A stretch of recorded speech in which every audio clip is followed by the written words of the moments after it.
Hi, everybody. Welcome to chapter 5 of particle and nuclear physics.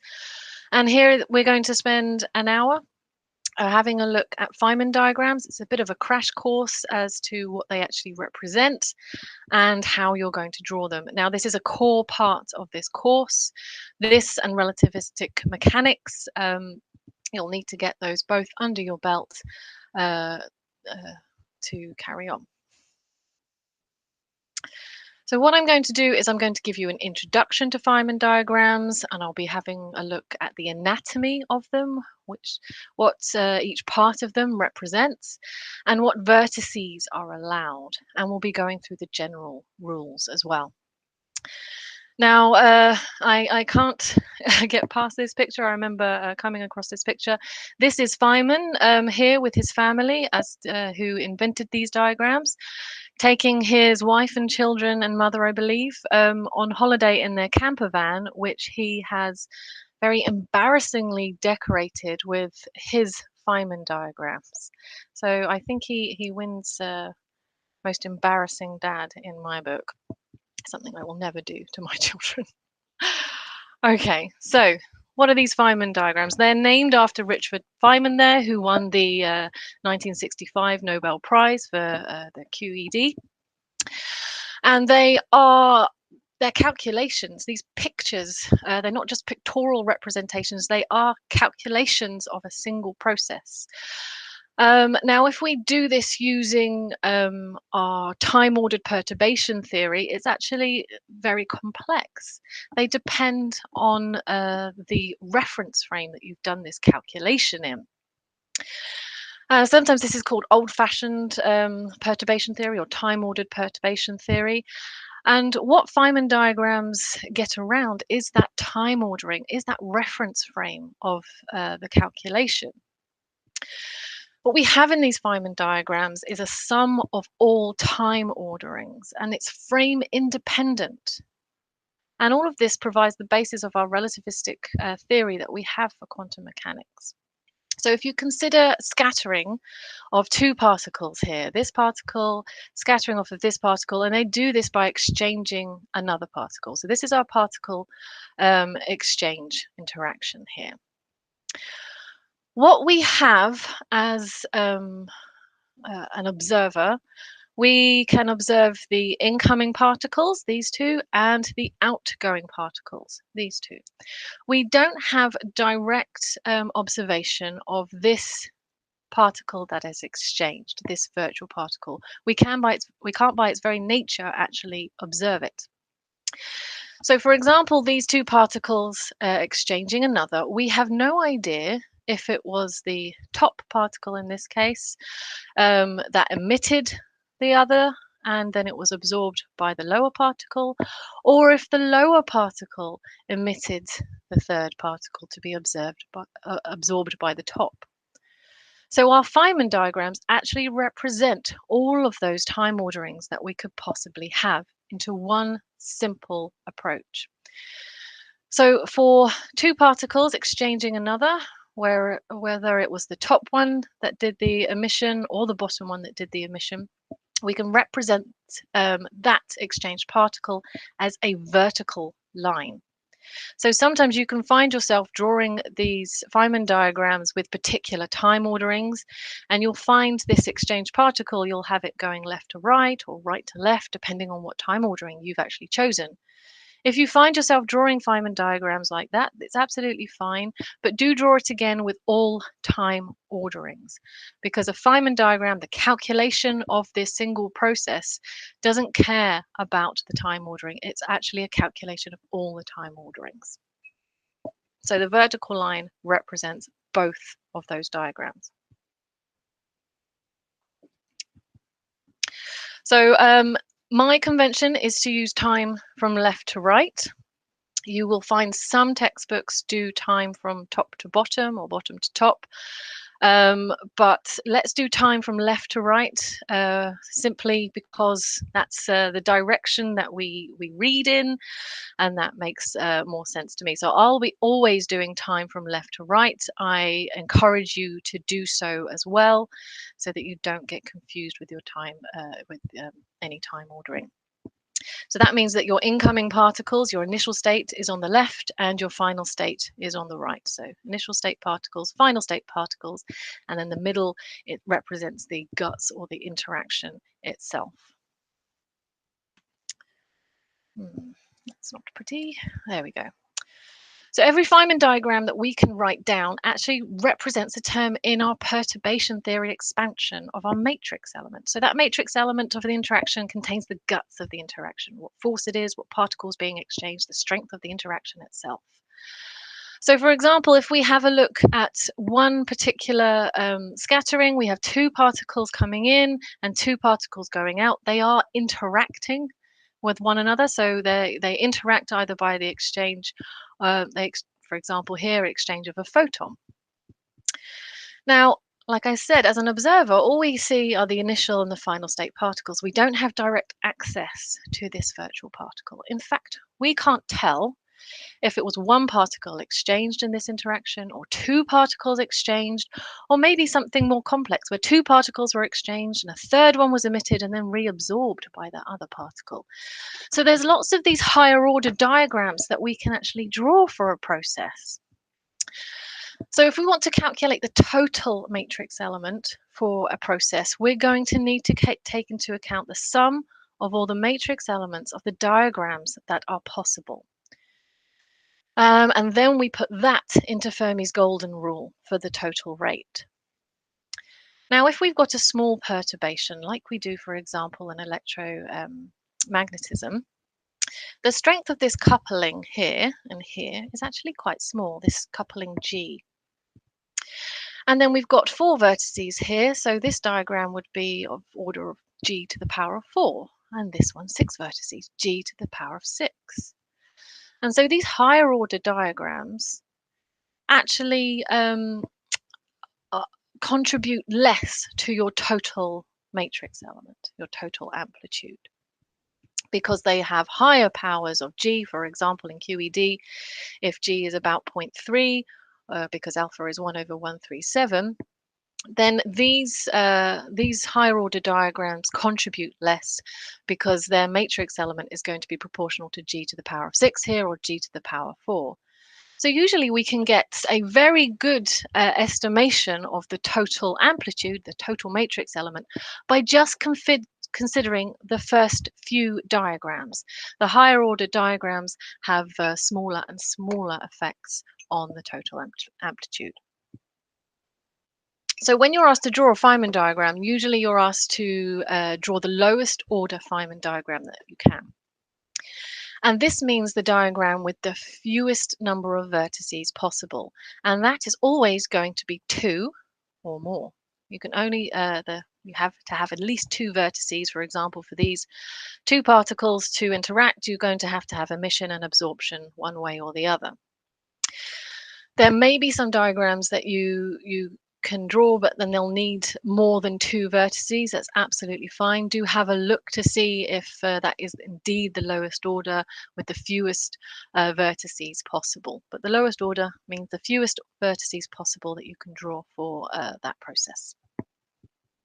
So when you've got this small perturbation, those more complicated diagrams with more vertices are less important, and you can get a really good hold on the total amplitude, the total matrix element there, by just considering the lowest order.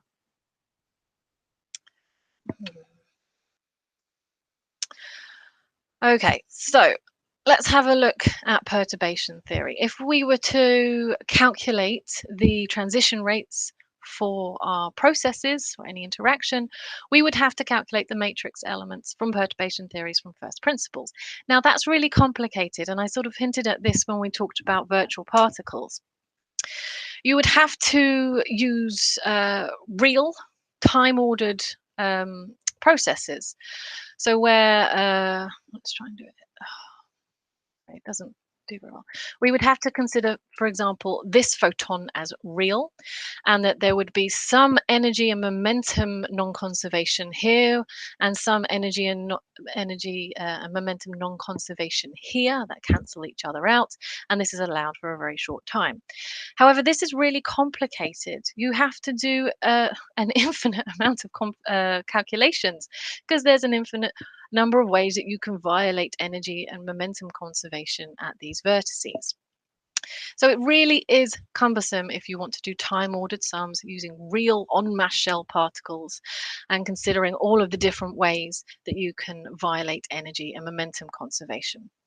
So this is where Feynman came up with a much simpler approach, which is frame independent um, and using virtual particles. So your maths of your perturbation theory is represented by your Feynman diagram, and it's a really simple way, at least first order, to calculate your matrix elements. So you can get a very good hold on the dominating part of your matrix element by just considering the lowest order Feynman diagrams, the simplest Feynman diagram that you can draw. Make sure all of the particles in your process are actually involved in that interaction, and you can calculate the matrix element from that Feynman diagram. If you want to do it with the highest precision, of course, you would need to consider all of the Feynman diagrams that are available, all of those higher order, more complex Feynman diagrams.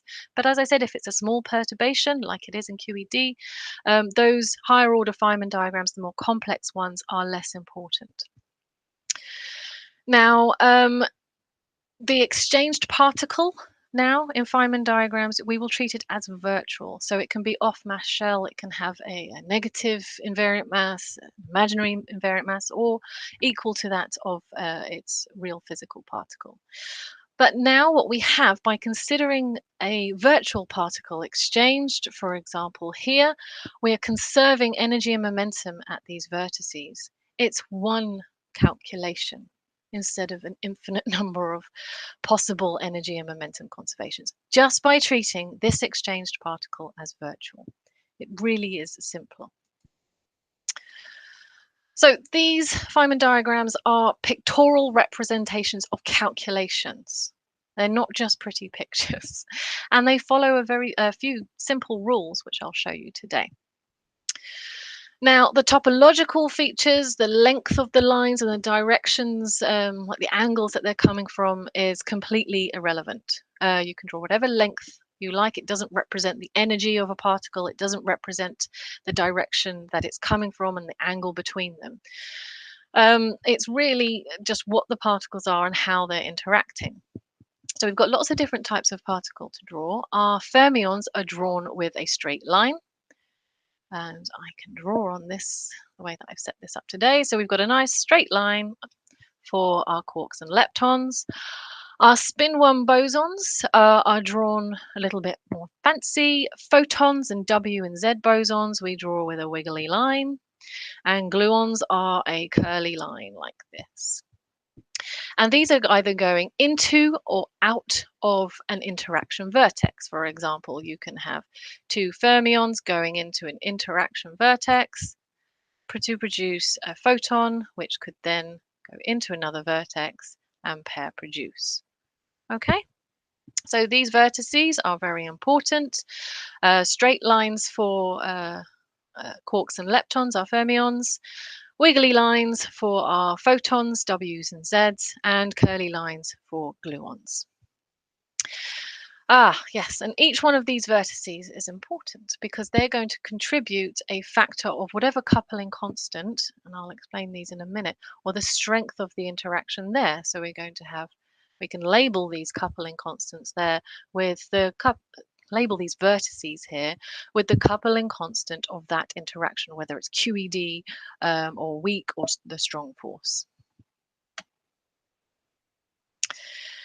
Okay, now depending on if particles are incoming to a vertex or outgoing to a vertex, we draw arrows on them. So if it's an incoming particle or an outgoing particle, the arrow goes forward in time.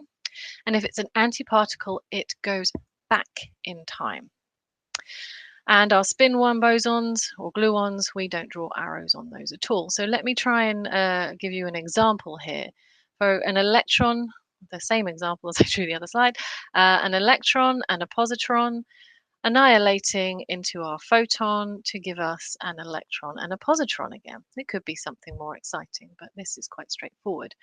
We can draw arrows on these so that our particles, these are the electrons, go forward in time, and our positrons go backwards in time.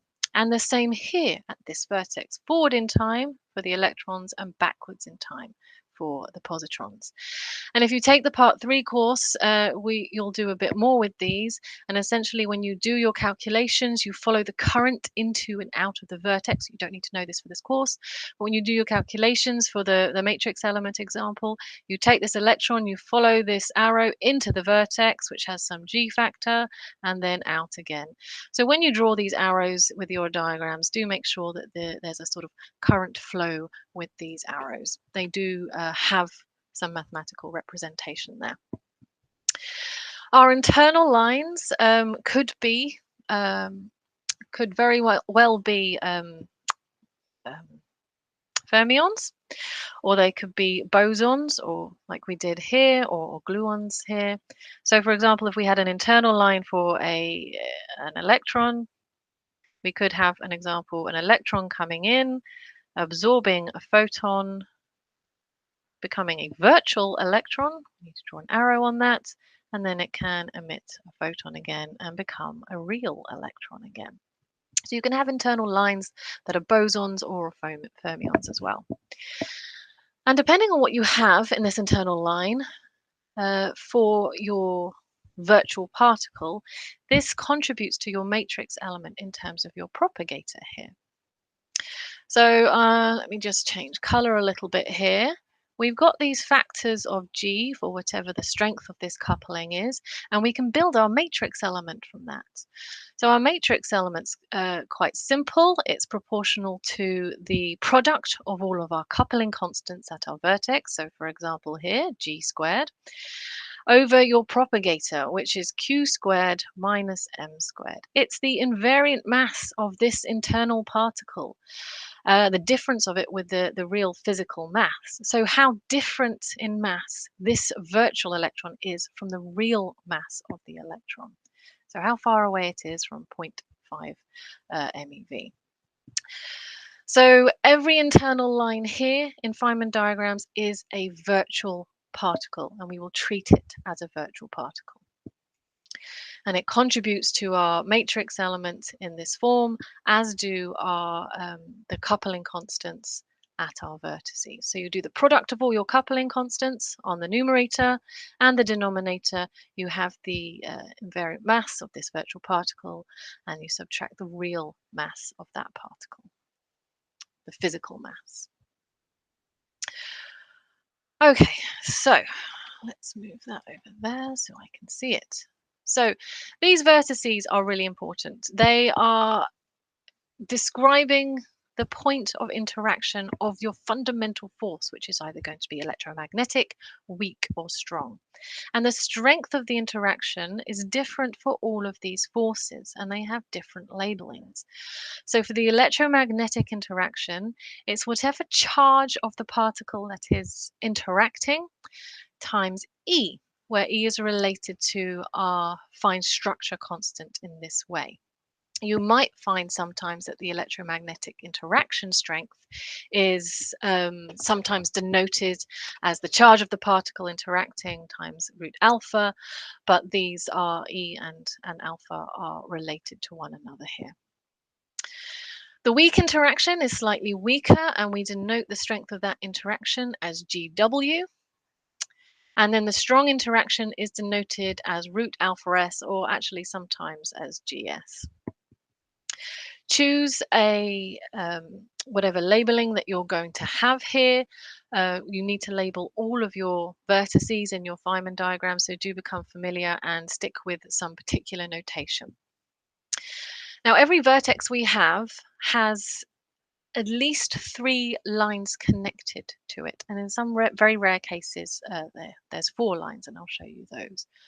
So for example, if we just consider the interaction between an electron and a photon, we can draw 4 different vertices for those interactions.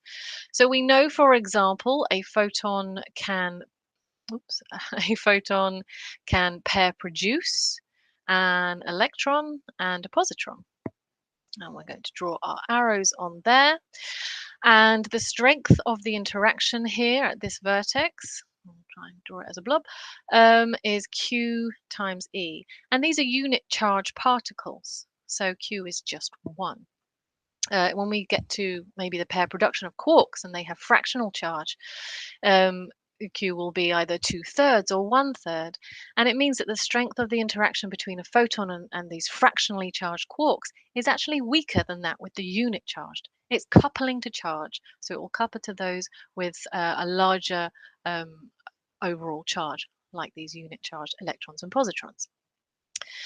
What else can we have? We could actually have the reverse of this process, of course. We can have an electron and a positron coming in and annihilating to a photon. And this is essentially the same vertex. And again, it's strength QE. We could have an electron absorbing an incoming photon to give us a virtual electron. And we have discussed this process before. It cannot happen in a vacuum. Something else has to happen. But I'm just discussing just a single vertex and what is allowed here. And again, the strength is QE. What else can happen? Finally, we could have an electron just giving off a photon and probably a virtual electron here for this vertex. Now, these are all the same vertex. Have a look at them. They are simply rotations of one another. So if we rotate this so that the electron is in the initial state, or the positron is on the initial state, we have to flip its charge to conserve charge, and we will have this diagram, this vertex here, where we have the electron coming in, absorbing the photon to give us a virtual electron. We could instead rotate the positron around here, for example, so that the electron emits a photon to give us a photon and an electron. That's this diagram here. So they are simply rotations of one another. And as long as we're conserving our quantum numbers, something simple like electric charge, this is an allowed vertex. Something that's not allowed, of course, is an electron and an electron annihilating to a photon. We've got a total charge of -2 here and a total charge of 0. So that would violate charge conservation, which is not allowed. So we've got to be careful when you draw these vertices, either just alone or as part of a full diagram. At each one of them has to conserve our quantum numbers like charge, um, energy and momentum and angular momentum as well. We'll get to those. And also some things like lepton number. So lepton number, for example, we label our leptons with a +1 and anti-leptons with -1. And each of our generations has their own lepton number. So you have the electron lepton number and the muon lepton number and the tau lepton number, +1 for particles, -1 for antiparticles. And this simply prevents something that we don't see in nature. I'll draw it up here. For example, a muon decaying to a photon and an electron. It conserves charge and it should conserve energy conservation as well, but it violates lepton number because here we have a muon lepton number of +1. Here we have a muon lepton number of 0. And here we have an electron lepton number of +1. And here we have an electron lepton number of 0. So we're not conserving lepton number there. So these lepton numbers are very useful. And we also have a similar quantum number for baryons as well, which is the number of quarks minus the number of antiquarks divided by 3. So this also has to be conserved at a vertex as well. For example, which would be a good way of doing it. Yeah, so you need to either have a quark antiquark into a photon. You can't give a quark into a photon, for example, even if you can imagine that conserves charge. There's another quantum number which looks at strangeness, which is a sort of subset of your baryon number that looks at your strange and anti-strange particles being conserved. That's actually violated in weak actions, and interactions. We'll have a look at that. We also need to conserve parity for the strong and electroweak forces, but not for the weak interaction, which is quite interesting. We will get on to parity. We will go through that thoroughly, and you'll have some practice at having a look at when it's conserved and not conserved. Okay, and that's a prettier version of what I've just drawn. Okay, so now let's have a look at all of the allowed vertices in the standard model. We're going to start off with the electromagnetic force, and the electromagnetic force is hopefully the one that you're most familiar with. It must involve a photon, and this photon must be coupling and interacting with a charged particle. Photons interact with charge. They do not interact with neutral particles. They do not interact with neutrinos or themselves or um, or any of the other neutral particles in the standard model. With every single vertex that you have here, you have a photon coupling to charged particles, and you must conserve charge. So your photon, for example, there's all of these diagrams can basically be drawn as a photon pair producing a fermion and an antifermion. And the coupling strength is proportional to the charge of that fermion, whatever it is. I'll put QF there, times E. It really is that simple. And it has to be the fermion and the antifermion so that we're not violating lepton number and baryon number. You can't produce, for example, an electron and a positive muon there. That's not allowed. It has to be a particle and its antiparticle. Now, each of these ones that I've drawn, of course, can be rotated just like on the previous slide so that you can have photon emission or photon absorption or annihilation here. But here we've got the example that a photon is pair producing a fermion and antifermion pair. So we've got our unit charge particles, the electron, muon, and the tau, the electron and positron, mu plus, mu minus, and tau plus, tau minus. Each of these have a unit charge, so that their coupling here is just E. I'm just not going to bother with Q there.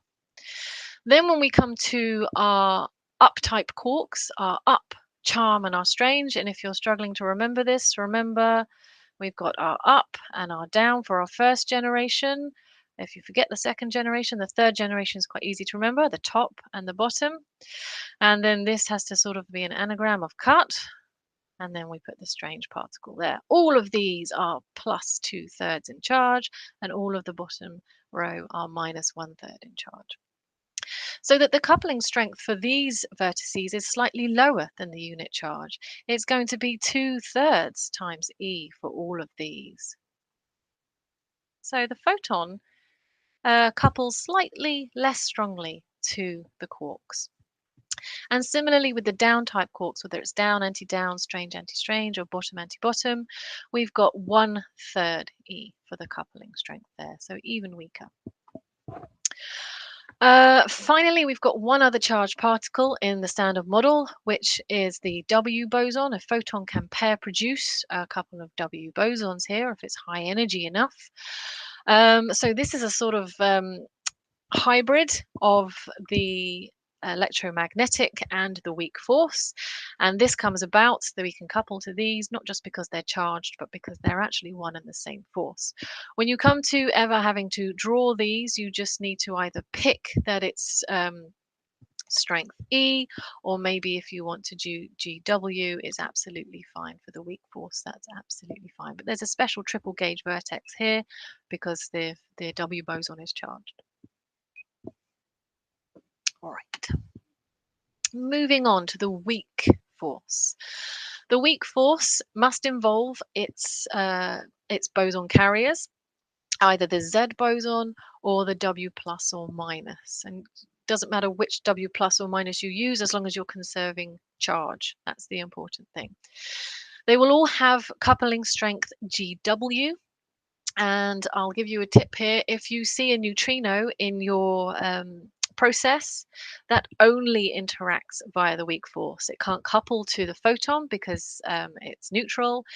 It doesn't couple to gluons for the strong force because it doesn't carry that color charge. It only interacts via the weak force. So they're a little bit lonely, these poor old neutrinos. But if you see them, you know that the interaction must be a weak interaction. So I'm going to start off first with the charged bosons, these W bosons. I've drawn these vertices all for W minus, but you can imagine if it's a W plus here, you'll have an E plus and an electron neutrino here. So I've drawn it, I've drawn these, so let's have a look. So for the W, we can simply, excuse me, we can simply draw this as, again, it produces some fermion and antifermion, but one of these has to be charged to conserve the charge overall. So you must have, overall, these must have a charge of -1 to conserve charge.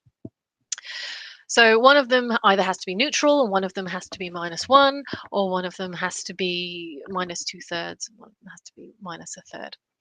So let's have a look at our leptons here. The W will pair produce a fermion and antifermion in the same lepton family. So it will give us a charged lepton and its antineutrino in this case. So we've got an electron and an anti-electron neutrino here. So on the left of this vertex, we have a total electron lepton number of 0. On the right, we have a total electron lepton number of 0 as well, this being +1, this being -1. So that's why it has to pair produce of the same family. And it's the same with the second and third generation, the charged lepton of that generation and the antineutrino of that generation.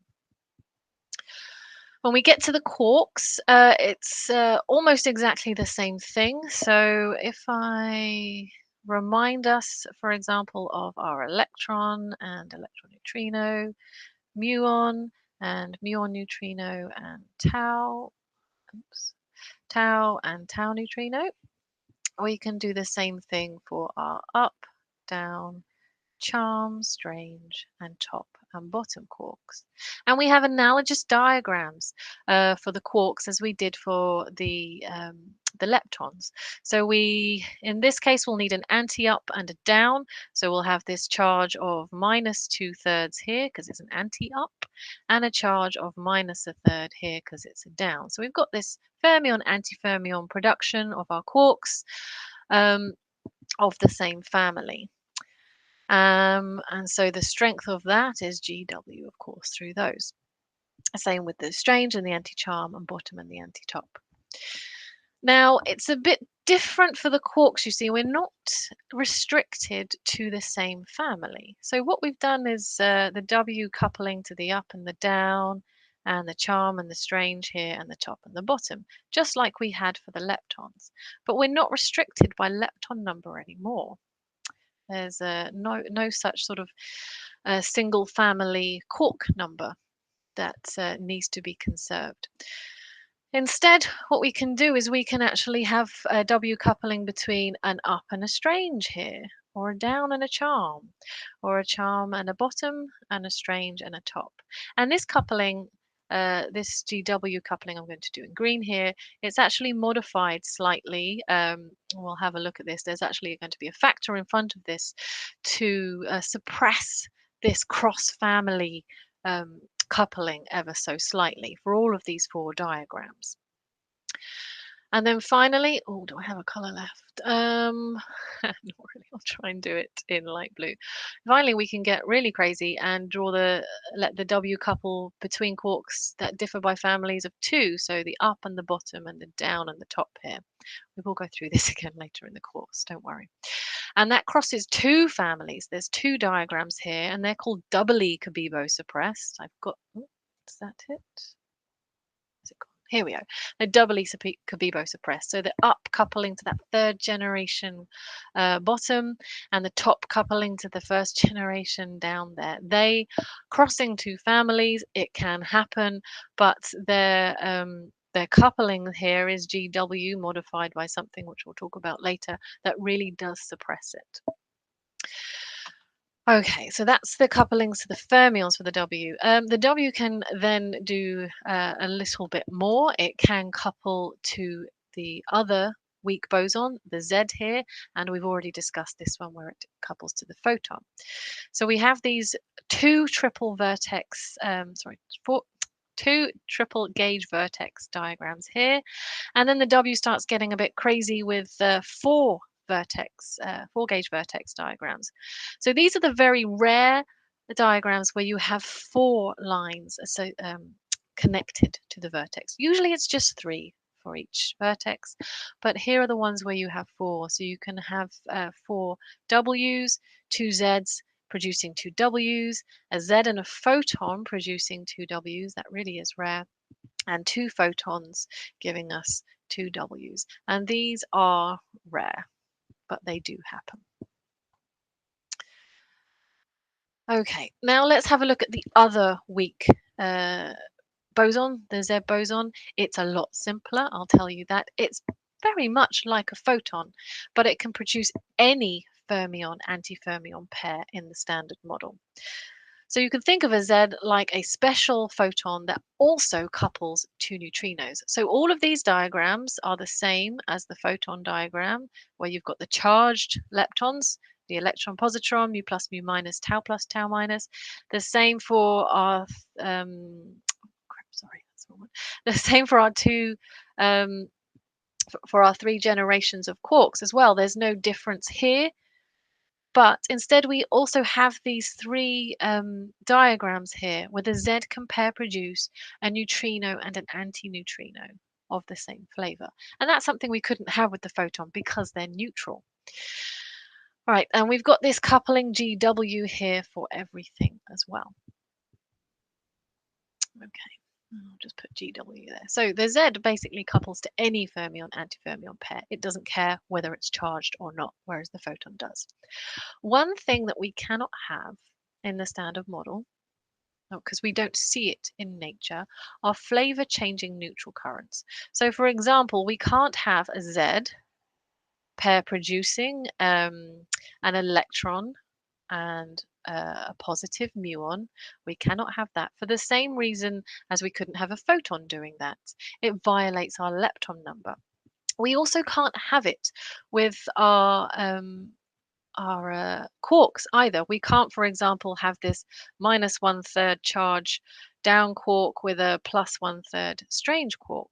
This is what we call a flavor changing neutral current. And if you ever have this, if you've ever drawn it, you can just cross it out. It is wrong. We don't see these flavor changing neutral currents in the standard model. They always produce the particle and its antiparticle. The only boson that can pair produce two different particles is the W boson in terms of because it has to conserve charge. Because it's unit charge, you have to have overall unit charge on the right hand side. So if you ever have to produce two particles of different flavors, or you have different flavors disappearing or reappearing in the initial and final state, it's the W boson which will be responsible. The photon, the Z, and the gluon can only pair produce particle and its antiparticle.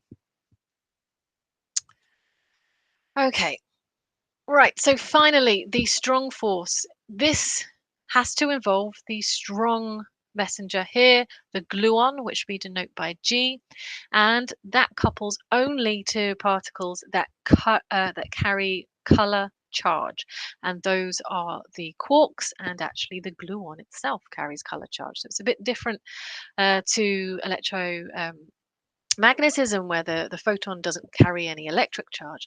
The gluon's quite nice, it does carry the color charge.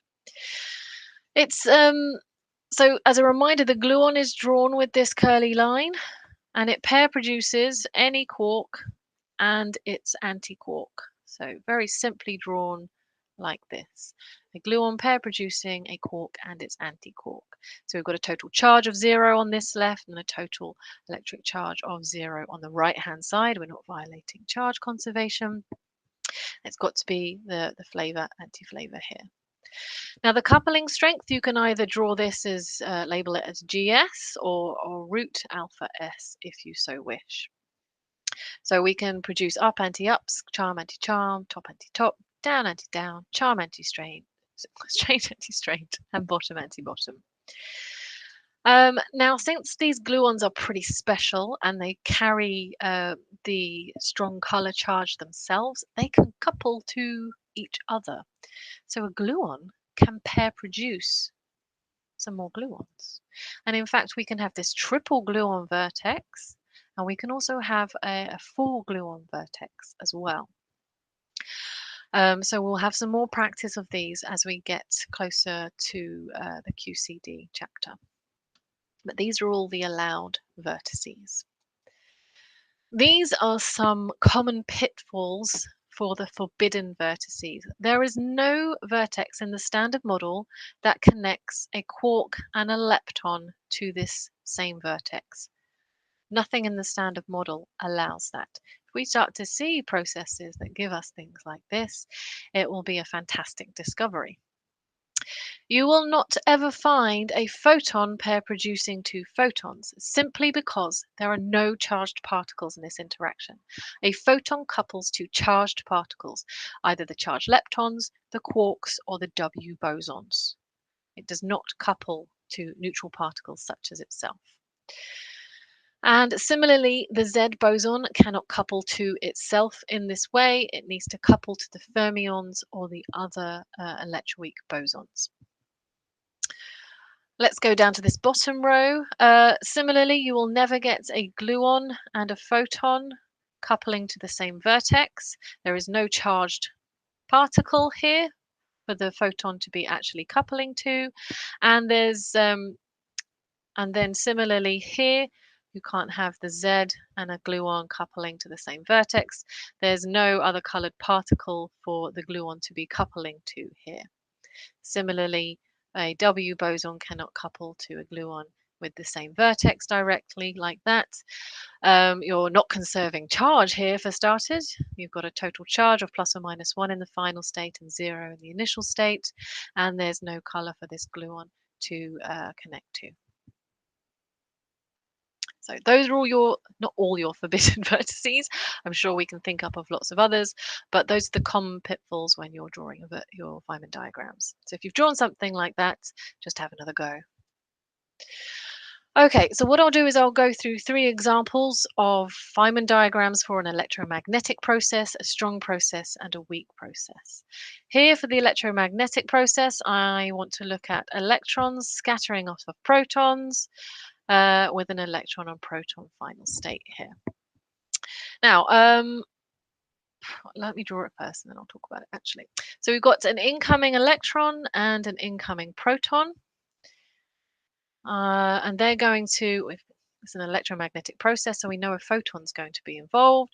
These two particles are both charged, so a photon can couple to them both. We've got a negative charge here and a positive charge here for your proton. I'll put P plus just to make that sure. They can very simply exchange a photon between them. That's supposed to be, it's not quite, that's a vertical line, because I don't care which of these vertices actually happened first, where the absorption or the emission was. So they're just passing a photon between them. And there's our Feynman diagram. It's as simple as that. We've labeled all of our particles here. And the next thing I want to do to try and highlight this is I want you to put the arrows forward in time for fermions and back in time for antifermions. And both of these are fermions and not antifermions. So they're all forward in time. The next thing I want to do is label the strength of these vertices as QE here.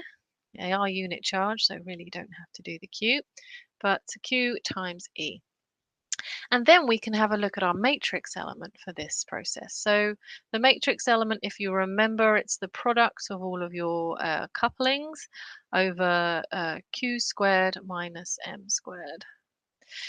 So here, the product of all our couplings, Q here is 1, and so we've got an E squared. And then on the denominator, we've got the invariant mass of that internal line, that virtual photon. minus 0 because photons, their physical mass is 0. So here, our matrix element, we can write down just from drawing this Feynman diagram, that matrix element that contains the guts of the interaction that we want to put into Fermi's golden rule to calculate the rates of these interactions. We can do it just by drawing the Feynman diagram.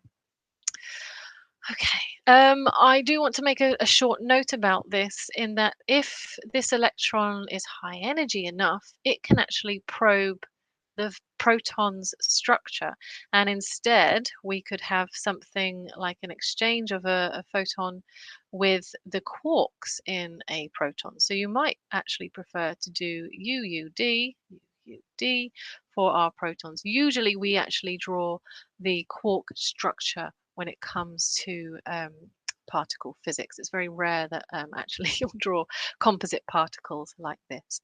And here I've got this photon being exchanged with an up quark, and I've simply chosen an up quark because that's got a larger charge than the down quark, so the photon will end up coupling more, but it could couple to the down quark there.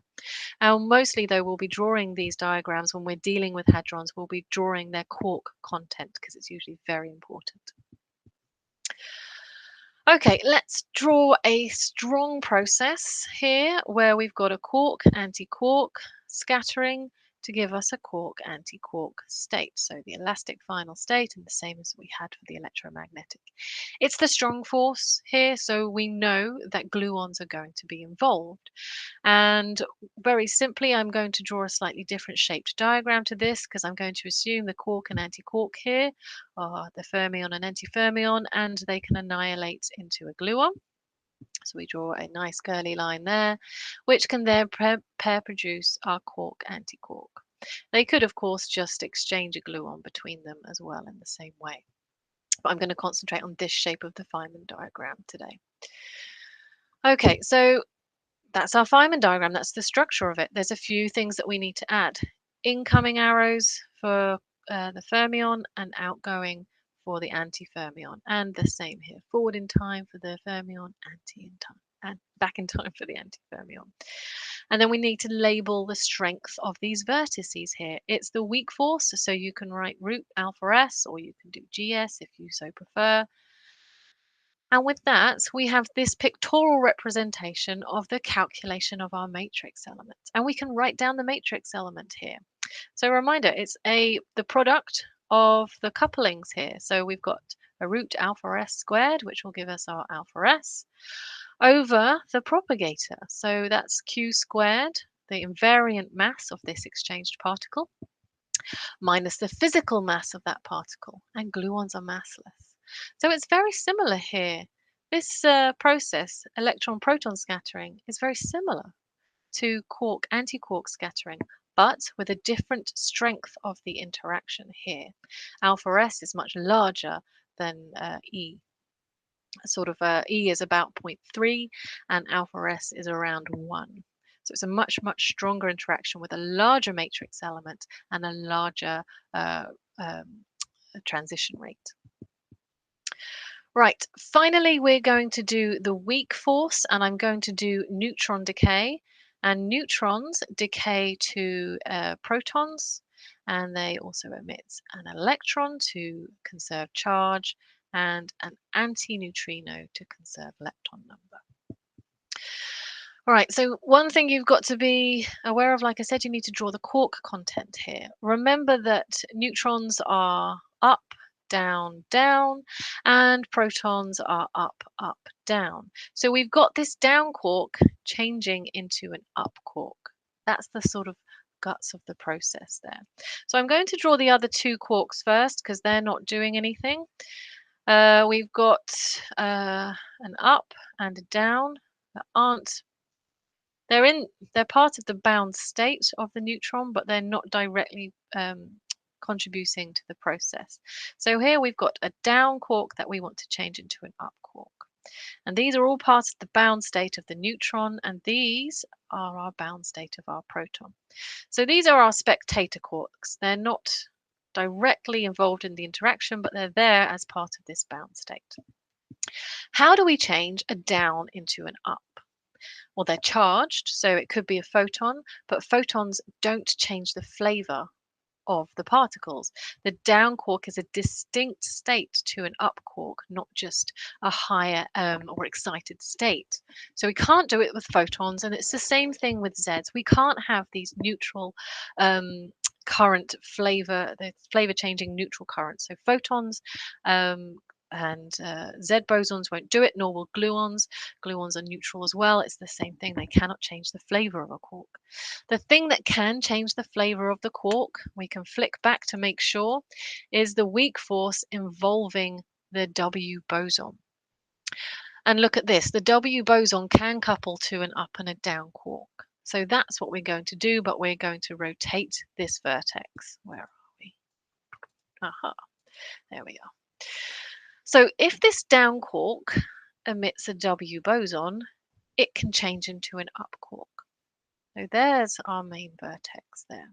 Now, is this a W plus or a W minus? Let's check the charges of these. We've got minus third there, and we've got plus 2/3 on this side of the vertex, which means this W has to be a W minus to give us an overall charge to the right of this vertex of minus a third and conserve it with the incoming particle. So make sure you conserve charge there. Now, what this W boson does, it doesn't live for very long, and indeed it could be virtual. So what it does is it undergoes another decay to stable particles, and it decays to our electron and our antineutrino. And this was one of the vertices that, again, I showed you that was allowed as part of the weak force. So we're producing a charged fermion and its antifermion, maintaining the charge with that W boson there. We're conserving charge at this vertex. So there we have our final state. This is how neutrons decay. Neutrons, they're quite long-lived, but they do decay down into protons eventually, and they do this by the down quark, emitting a W boson, which is very virtual, and which then pair produces our electron and our neutrino. And this is beta decay.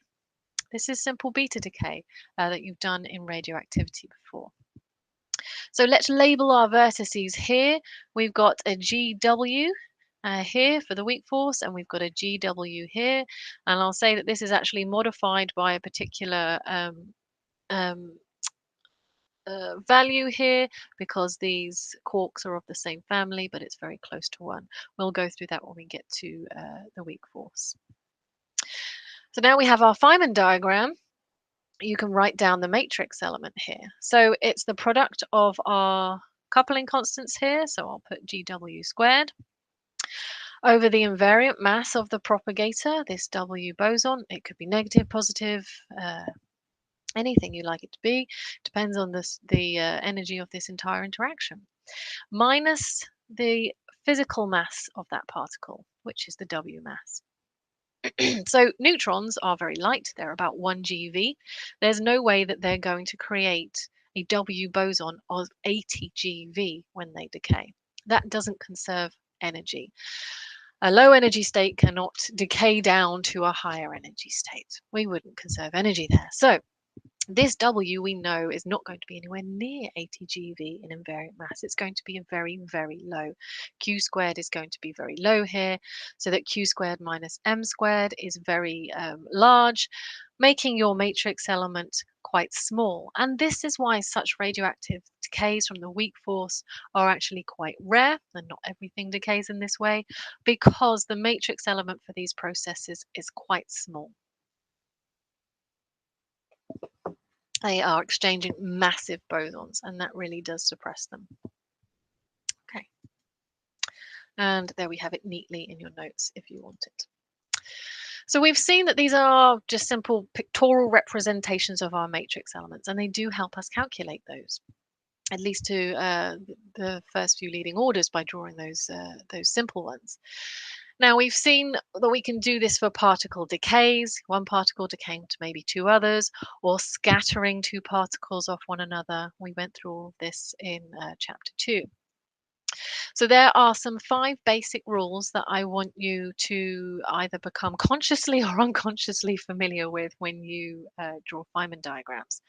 Firstly, write down the initial and final state particles that you have in your process, just as I did here. I wrote down what initial and final state particles I did. If they're made up of, if they're not fundamental particles, if they're made up of other fundamental particles like neutrons and protons are, write down the quark content as well, because it will let you see the difference between the initial and final state so that you know what to draw.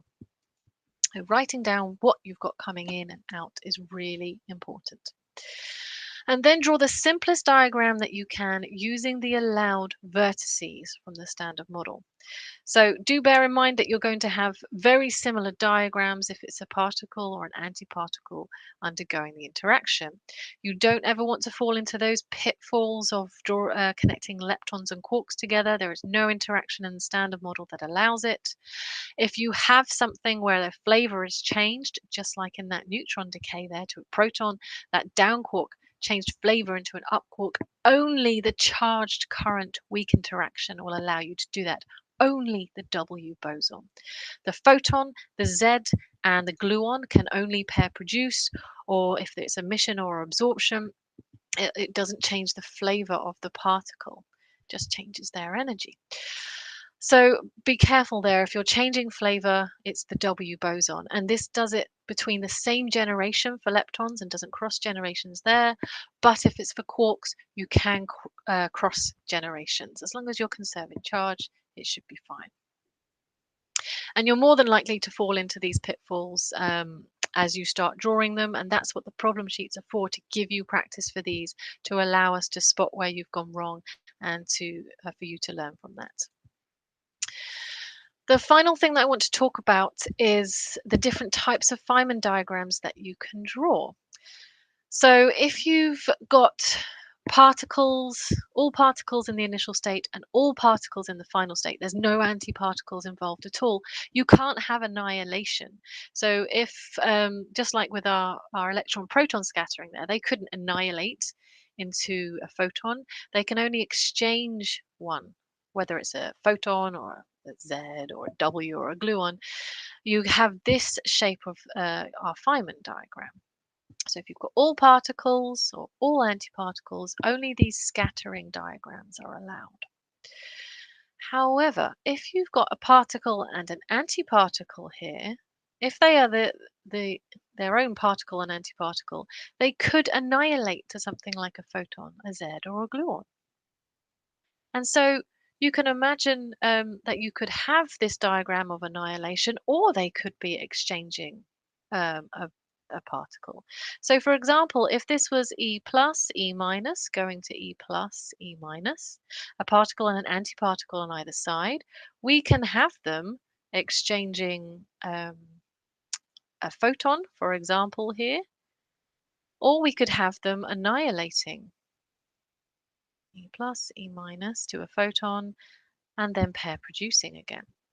So you can have different shapes of Feynman diagrams that are allowed depending on what actually happened, whether it was annihilation and pair production, or it was just a simple exchange here.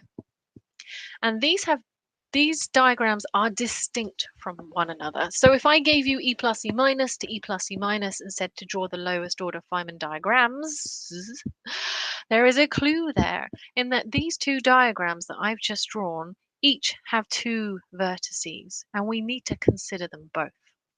Why do we need to consider them both? The reason we need to consider them both is the invariant mass of this exchanged particle. It's different for each of these diagrams. So for example, if we have a look at the more general case here, we've got particle 1 coming in, particle 2 coming in, they're exchanging a boson, and then we've got particle 3 and particle 4 coming out. If we can use our four vectors to determine the invariant mass of this particle. It's the difference between these two four vectors, right? Either the emission or absorption, it doesn't matter which way round it goes, but P3 minus P1 should equal the invariant mass of this propagator here. So if we take the difference between P3 and P1, or the difference between P2 and P4, it has to be invariant, so it's the same either side, we will get the invariant mass of this propagator. However, we look at this different shape of the diagram here, and I'll draw Q there again. When we calculate the invariant mass of this propagator, it's the sum of P1 and P2 will equal Q, and the sum of P3 and P4. It's calculated differently. So here it's the difference between P3 and P1, and here it's P1 plus P2. And these will give you different invariant masses for these virtual particles and different matrix elements. And these different shaped diagrams have names. They were named by Mandelstam, who first calculated these, and we have a T channel here and an S channel here, named because the Q squared here formed from the sum of the incoming particles S, and here from the difference between the outgoing and ingoing particle here, S and T.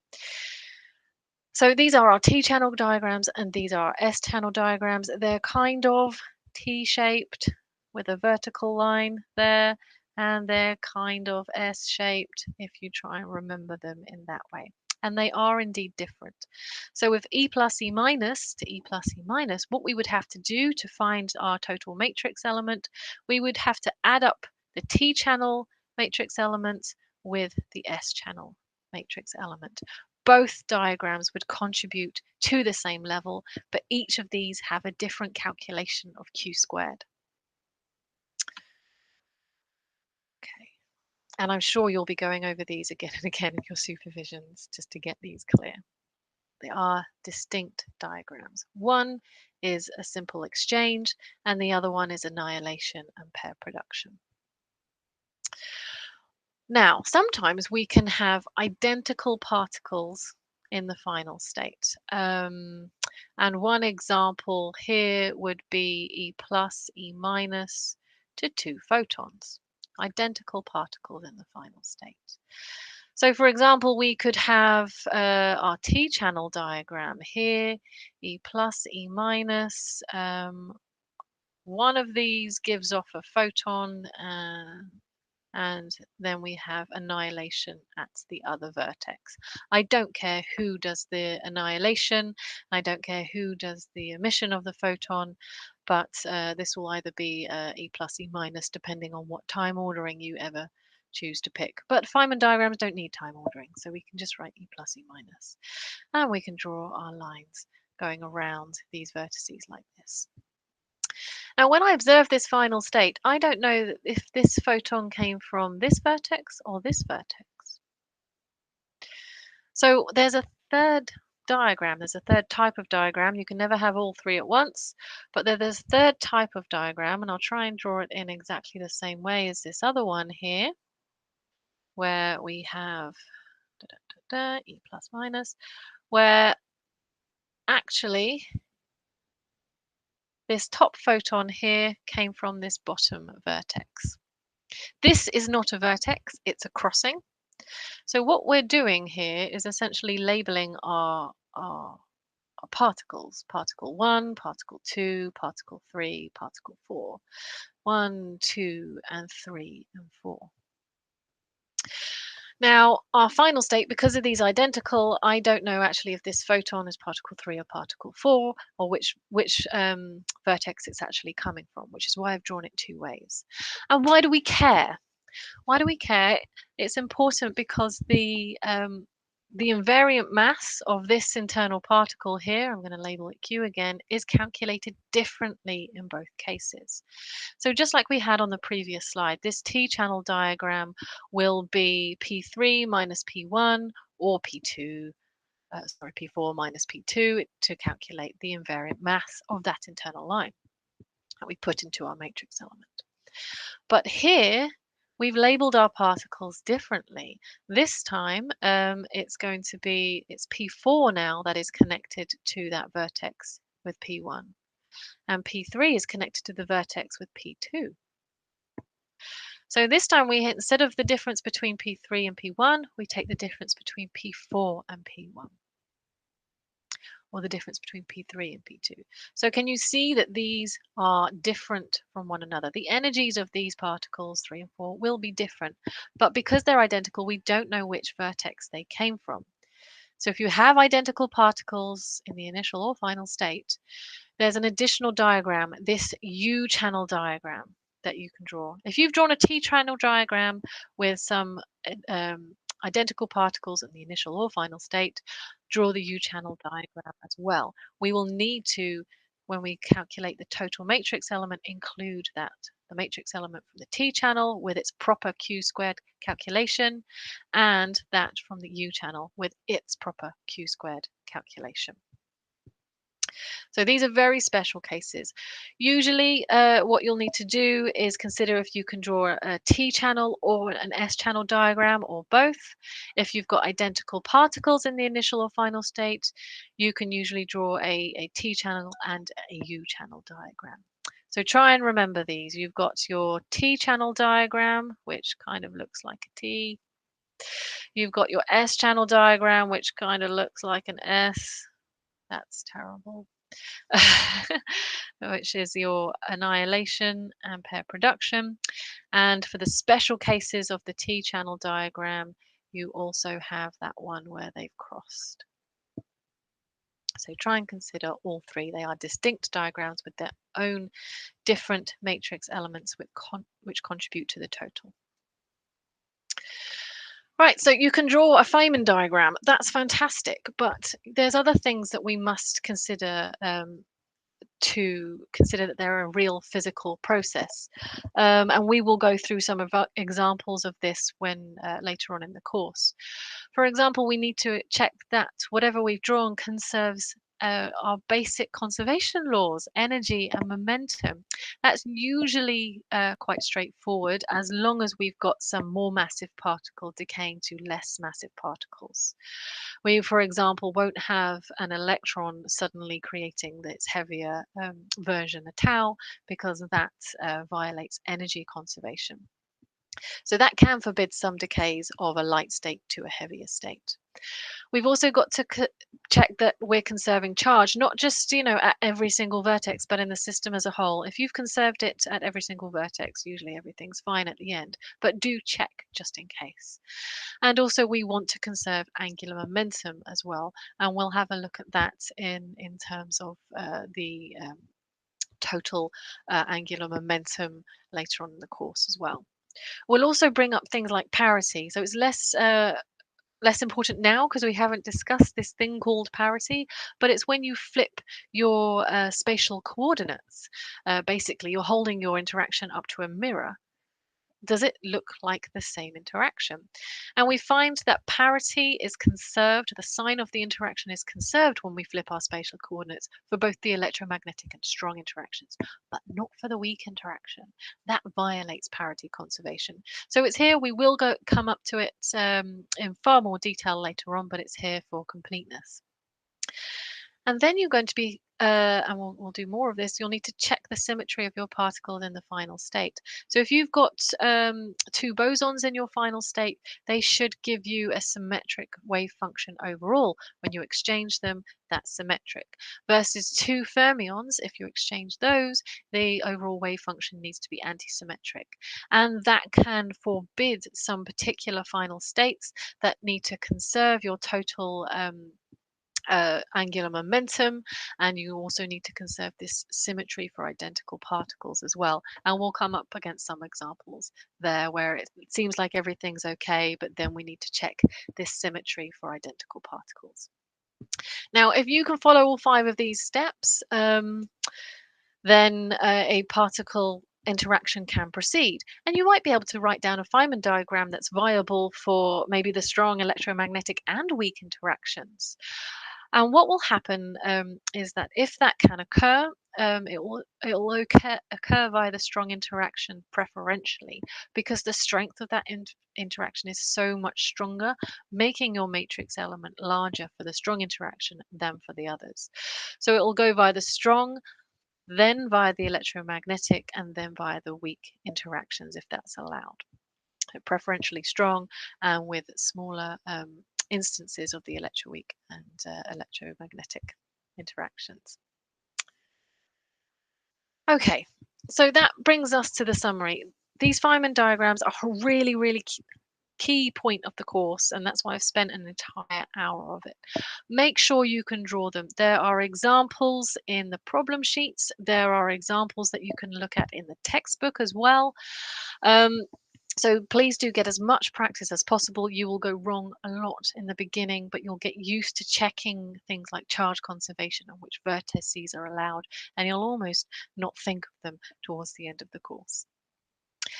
So what we have here in these Feynman diagrams are a sum over all time orderings. And rather than doing time ordered perturbation theory and having a look at all possible different energy and momentum conservation, we're getting past that by considering the sum of all time orderings and virtual particles instead.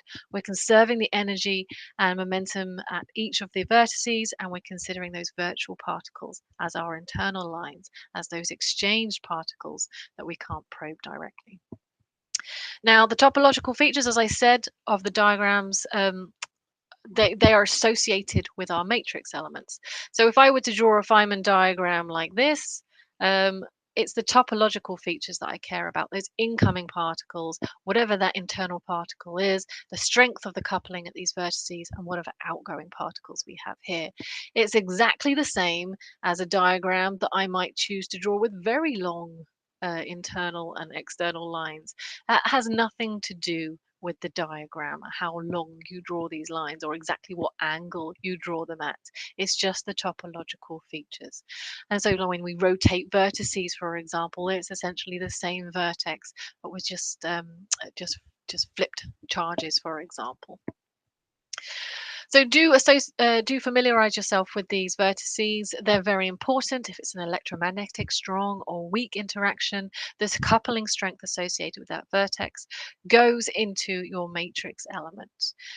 And then the invariant mass of your internal line, your propagator, also goes into your matrix element, which in turn goes into Fermi's golden rule for the interaction rate. And be careful to conserve your quantum numbers at each vertex. You're familiar with charge. That should be quite easy to conserve, I hope, but I do see some surprising things. But also conserve these lepton numbers that I've just introduced to you, the electron, muon, and tau lepton numbers, your baryon number, and your strangeness as well. Okay, so that completes the sort of introduction to your Feynman diagrams. Go away and have a look at these. We'll be drawing them throughout the rest of the course. And our next section that we'll be dealing with is quantum electrodynamics. See you then.